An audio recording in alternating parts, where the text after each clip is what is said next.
There was this cop practically sneering at a black young woman in court because he figured she was just some law student. What he didn't know was that she was the lawyer who was about to dismantle his entire career.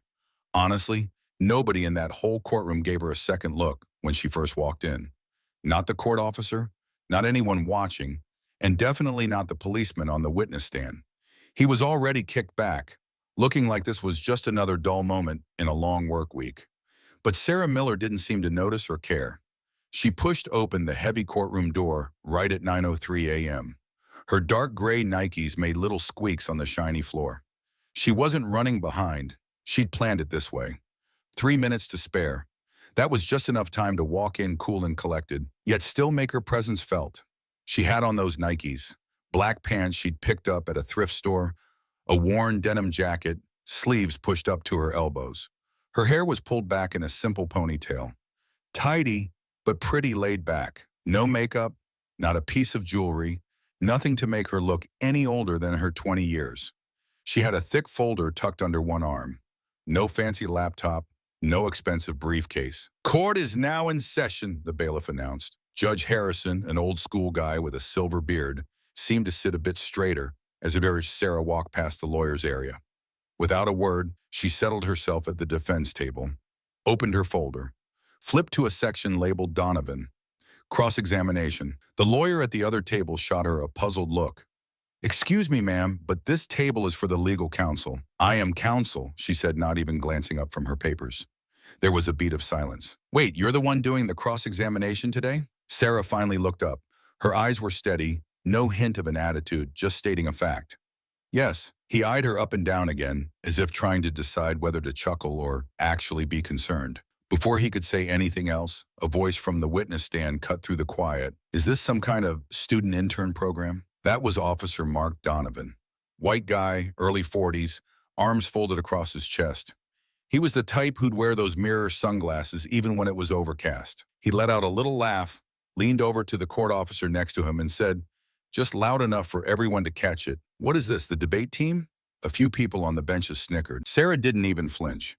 She clicked her pen one time, jotted a quick note in her folder, and just waited. "Let's get on with it," Judge Harrison said, looking like he couldn't tell if this was all a joke or some new kind of internet dare. But then Sarah stood up. Her voice was clear, it didn't shake. She wasn't trying to sound deeper or older than she really was. "Your Honor," she stated, "the defense is ready to begin its cross-examination." A couple of eyebrows went up around the room. Donovan leaned back in his chair again, but this time his eyes narrowed a bit. Like just maybe this young woman might actually have a surprise or two ready. Sarah started walking toward the witness stand. Not in a hurry, not all rigid, just a steady pace. You'd think she'd done this 100 times before, even though this was only her third time actually doing it in a live courtroom. "Officer Donovan," she began, "you've been with the police department for how long?" He gave a little smirk. 21 years. "Great," she said, leafing through her notes.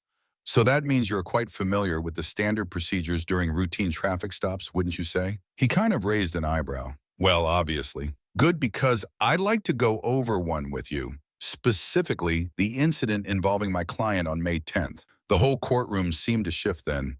Folks started to sit up a little straighter. Donovan rolled his neck like he was getting ready for some kind of physical challenge. "You mean the fella who blew through a stop sign and then got lippy?" Sarah nodded. "Yes, the man you pulled over around 4:22 p.m. near Oak Street. The one you described, and I quote, as acting erratically and being confrontational. That individual," Donovan smiled again, a real smug look this time. "Yeah, that's the guy." Sarah paused, then looked him straight in the eyes. "Did you have your body camera on and recording during that particular stop?" "Of course." "And was that footage turned in as part of the case evidence?" "Yep." Sarah then turned to Judge Harrison. "Your Honor, if I may, I'll be using the officer's own video recording in my questioning." The judge gave a slow, deliberate nod. "You may proceed." Donovan shifted in his seat again, but it wasn't like he was uncomfortable. Not quite yet, anyway. He just figured this would all be wrapped up pretty quickly. But there was something about the way Sarah flipped to the next page in her folder that made everyone in that room lean forward just a little. And Officer Donovan was just about to figure out he wasn't the only one in the room who knew a thing or two. The courtroom wasn't full, but it suddenly felt packed. People were starting to pay attention, really listen, instead of tuning out. Cell phones disappeared. Even the other defense lawyer leaned back, crossed his arms, and looked like he was watching a movie he hadn't expected to enjoy. Sarah stood there at the podium, going through her notes, not to drag things out, but because she knew getting the timing right was important. "Officer Donovan," she said, "you wrote in your report that the driver didn't stop at a stop sign. Do you remember writing that?" "Yep." "And this stop sign, it's at the intersection of Oak and Chestnut Avenue?" "Yeah." "You also mentioned you were parked with your vehicle facing east on Oak Street when you saw this supposed traffic violation." "That's accurate." Sarah Miller jotted a note, then flipped a page in her folder. "Do you also recall saying the intersection view was clear when you made the stop? No obstructions, clear daylight, light traffic?" "Correct." She moved aside, holding a printout. "This is a still from your body cam, time-stamped at 4:21:52 p.m. It shows your car facing east. Two SUVs are partly blocking the Chestnut Avenue stop sign. Can you confirm that?" Donovan leaned in. Yeah, maybe two vehicles were there." "Not maybe," Sarah stated. "They were. From that angle, could you clearly see if my client fully stopped?" He hesitated. "I judged it best I could." "Not my question. Could you clearly see?" "Not entirely." "No." Sarah glanced at Judge Harrison. "Noted." She faced Donovan again. "Let's discuss the body cam audio. Around the 1:15 mark you said, quote, 'He's twitchy, probably high,' correct?" "Yes." "Did you do any field sobriety tests?" "No." "A drug screen or request one?" "No." Sarah's voice stayed level. She didn't seem surprised. "So what made you think he was probably high?" Donovan shrugged. "He was fidgeting, looking around." "Did he raise his voice?" "No." "Threaten you?" "No." "Refuse ID?" "No." Sarah paused. Silence stretched. "So your idea was based just on him fidgeting?" Donovan began to shift. "Look, I've done this 21 years, and my client was stopped, searched, cited. Based on your feeling?" The court was quiet. Donovan's mouth opened. No words came. Sarah went on. "Your report said you saw a bag under the passenger seat, suspected contraband. Correct?" "Correct." "But the footage shows you asking, 'What's in the bag?' You never used a flashlight or bent down. How did you see it?" "I saw something dark." "A shadow?" "I assumed it was a bag." "But you wrote you saw a bag." "Maybe I was mistaken." Sarah let that hover. "Maybe you were." She walked slowly to her table, calm, composed, like she had all the time she needed. The prosecutor shuffled papers. No one was listening. Sarah turned. "Officer Donovan, in your 21 years on the force, ever been formally disciplined for misconduct?" The room tensed. His jaw worked. Too slow. Yes, once. 10 years ago." "For what?" He looked to the prosecutor. Judge Harrison spoke first. "Answer, officer." Donovan exhaled. "Excessive force." "Dropped." "Thank you," Sarah said, voice even. She glanced at her folder, then the gallery. The room's energy was changing. People leaned in, but no one expected how she'd used Donovan's own report to show he hadn't just exaggerated. He'd broken policy. All on tape. Donovan wasn't smiling. Arms crossed, tighter, jaw clenched. His right knee bounced. A little twitch. He no longer looked in control. Sarah was steady. She walked to the court center like giving a lecture. No rush, no flash, just facts. "I'll read from the Riverside Police Department Guidelines, revised February of last year," she said, holding a packet. "Section 4.2, suspicion-based stops." She cleared her throat. "Stops based on observed behavior must be articulated and supported by specific actions observed. Subjective feelings or instincts are not grounds for a search." She lowered it, met Donovan's eyes. "You wrote my client was fidgeting, glancing around, looked nervous, correct?" "Correct." "None of those are illegal?" "No." "And you saw no weapon, contraband, or direct threat before the search?" "No."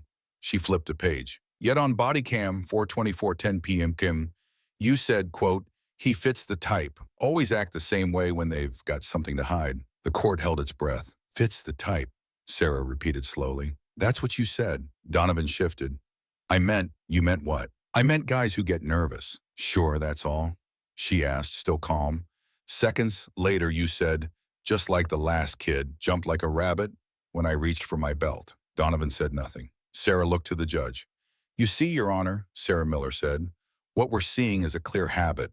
It's not about following department rules. It's about judging people, making assumptions, and breaking that policy 4.2 we talked about. The judge just gave a slow nod. Go on. Sarah turned back to Officer Donovan.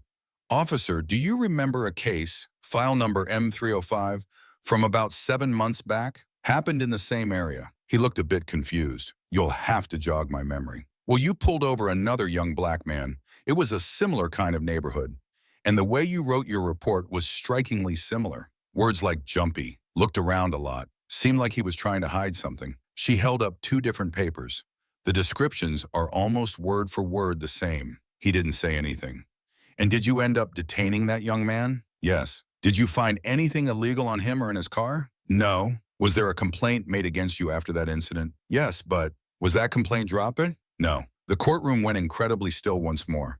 Sarah looked at her notes for a moment, then back at him. Is it normal for you to use the exact same phrases to describe people in different situations, especially when they haven't done anything illegal and no actual violation took place? I couldn't say. He kind of mumbled it. Sarah took a step back. You can't say? Donovan took a deep breath. Sometimes maybe I just recognize patterns. Sarah tilted her head slightly. That's not quite what the department calls it, is it? His voice got a little louder then, just a touch. Listen, there are times you just get a gut feeling about who's up to no good. And there it was. She let that hang in the air for a second. Officer, I think we've already been over this, she said, her voice very plain.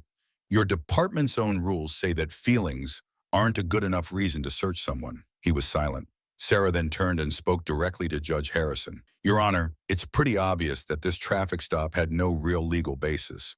The officer didn't just misrepresent what he could see, he also used biased language without any actual behavior to back it up. This isn't about how long he's been an officer. It's about being held responsible. Judge Harrison nodded, but you couldn't read anything from his face. Sarah walked back to the defense table and sat down. Nobody clapped.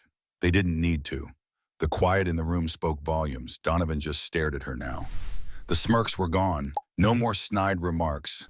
It was like he was just now getting that she'd led him into one trap after another, just by using his own statements, the department's rules, and his camera footage.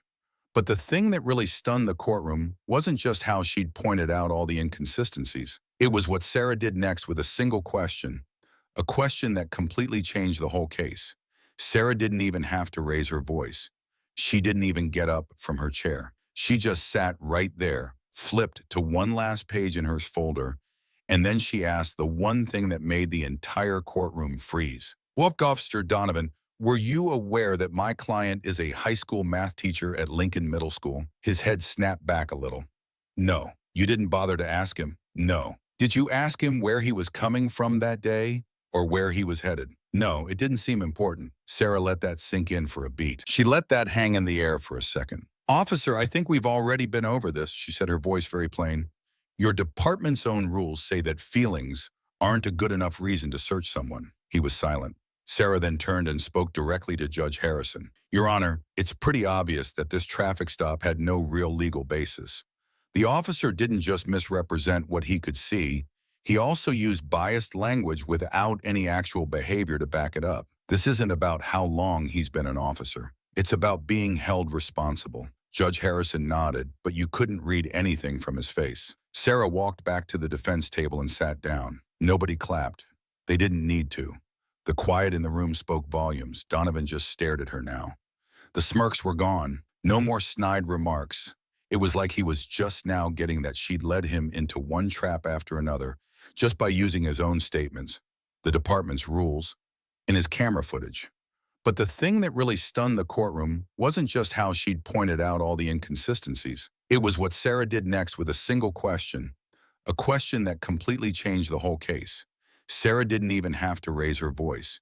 She didn't even get up from her chair. She just sat right there, flipped to one last page in her folder, and then she asked the one thing that made the entire courtroom freeze. Officer Donovan, were you aware that my client is a high school math teacher at Lincoln Middle School? His head snapped back a little.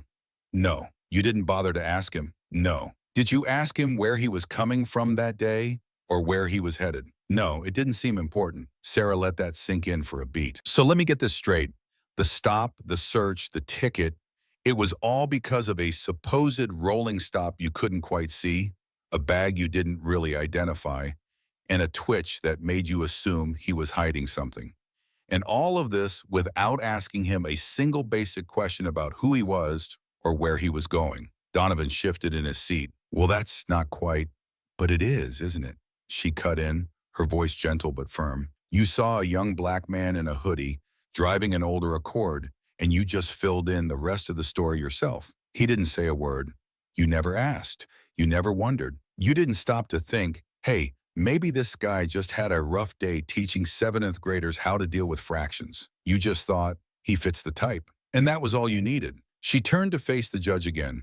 I'm not asking for sympathy here. I'm asking for the truth. This case isn't really about a stop sign, and it's about making assumptions. Lazy assumptions. Dangerous ones. The judge didn't say anything. He didn't have to. Sarah finally stood up and looked out at everyone in the gallery. Every single part of this courtroom, this whole system, is supposed to run on rules, legal processes, hard evidence, accountability. So how does a man in a police uniform get to just throw all of that out the window because of a feeling?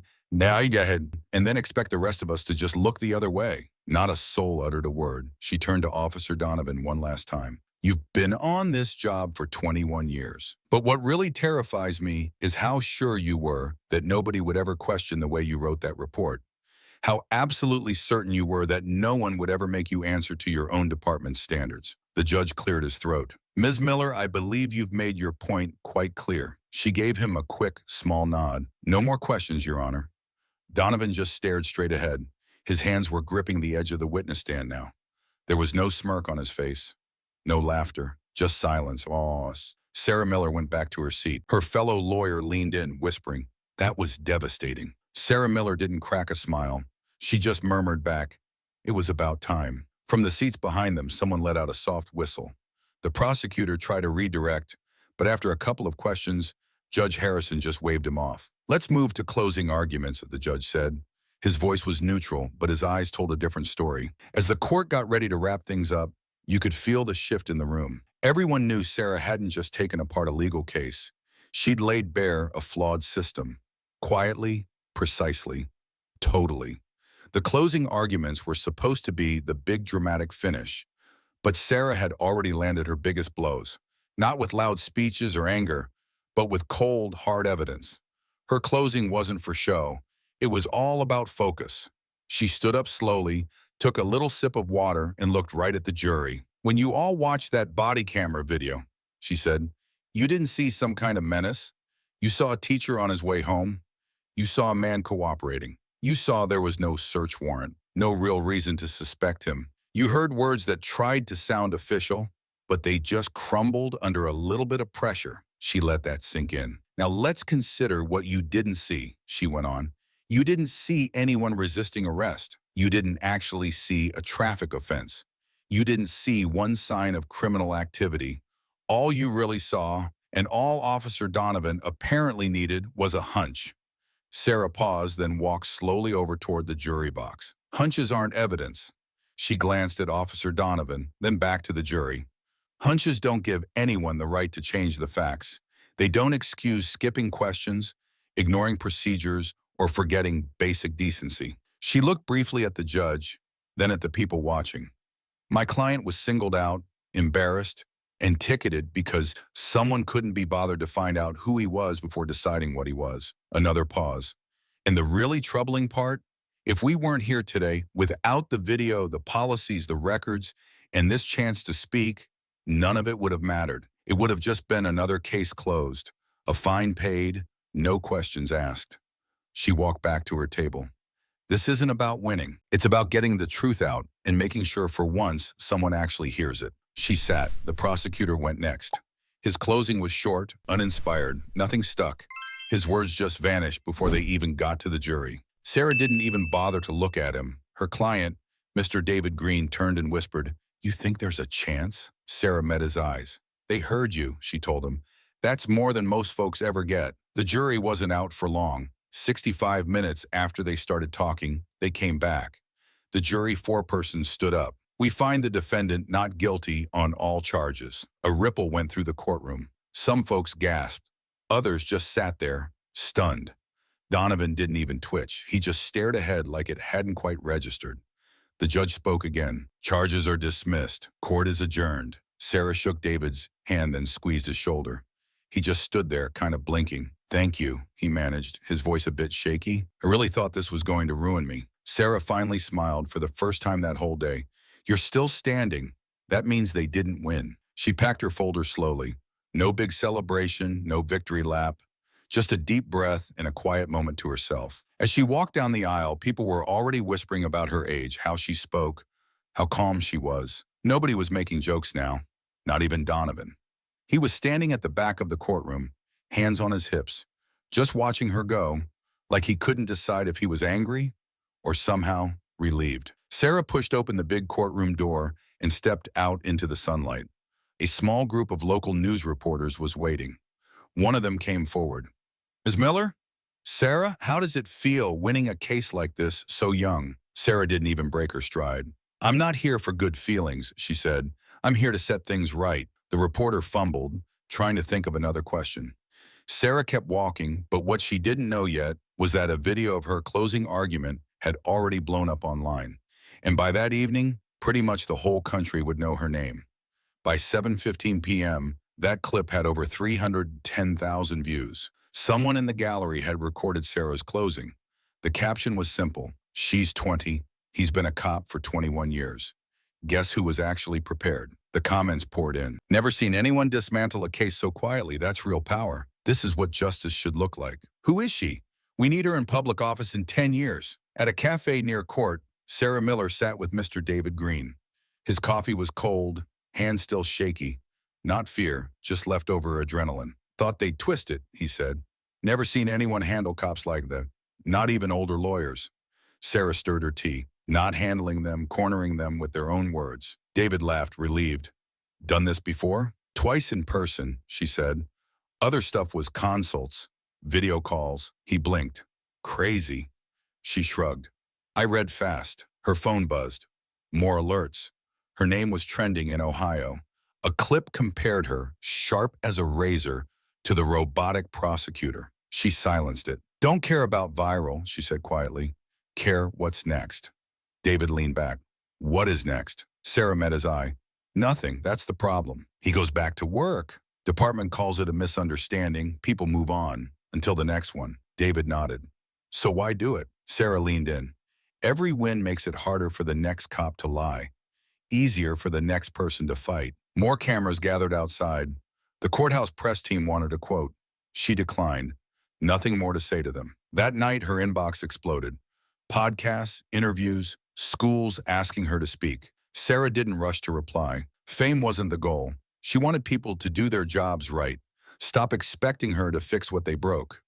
Across town, Officer Donovan sat at a bar, watching the clip of himself on someone's phone. She burn you up today? The bartender half laughed. Donovan was silent, finished his drink, left a tip. Next morning, the Riverside Police Department issued a statement. Concerns taken seriously, formal review of Officer Donovan, committed to accountability. Sarah read it, muttered, cut and paste. Her mom peeked in. You good? Sarah smiled. Just thinking. You're all over the news, her mom said, proud, protective. Saw your clip online. Aunt Carol's chat is wild. Sarah laughed. Weird day. Dinner, maybe later. Alone, Sarah opened her folder to a blank page.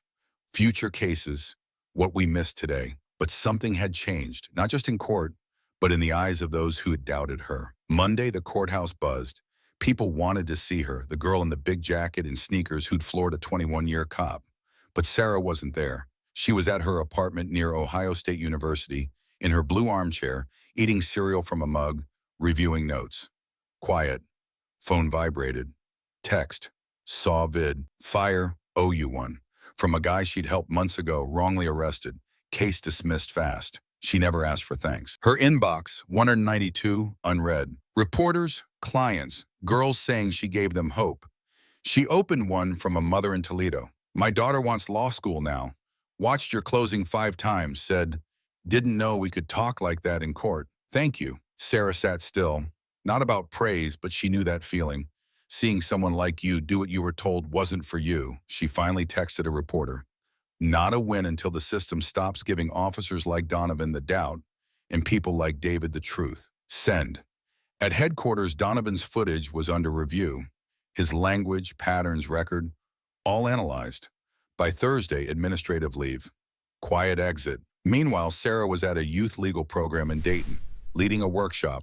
What they can't teach you in law school. T-shirt, jeans, black running shoes. You'll enter rooms where people think you don't belong, she told them. Don't prove them wrong. Prove yourself right. A student asked, how to stay calm when they laugh? Sarah smiled. They laugh when they feel safe. I don't give them that. A boy whispered, cold. Sarah grinned. It's justice. Dressed different. Later home, she looked out at campus lights. Not fame, change. But if they'd keep watching, she'd give them something real. No theatrics, just truth. Her rule, in permanent ink, never underestimate the one with something to prove, nothing to lose. Sometimes those who laugh are scared of what you know. Show up prepared. Let truth do the rest. If this story moved you, share it. Speak up. Challenge normal. Silence never changed anything. Courage with knowledge, that's where justice starts.